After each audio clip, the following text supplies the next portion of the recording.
கிருஷ்ணகிரி மாவட்டம் ஊத்தங்கரையில் புயல் மழையால் பாதிக்கப்பட்ட மக்களுக்கு வி.கே. சசிகலா நலத்திட்ட உதவிகள் வழங்கினார். ஊத்தங்கரையில் கடந்த வாரம் 51 சென்டிமீட்டர் அளவிற்கு மழை பெய்தது.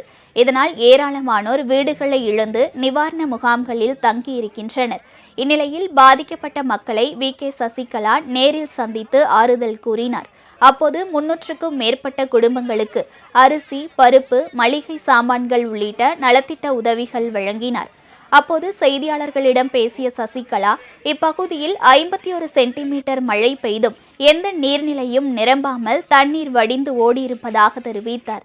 பொதுப்பணித்துறையினர் வடிகால்களை தூர்வாராததே இதற்கு காரணம் என்று சசிகலா குற்றம் சாட்டினார்.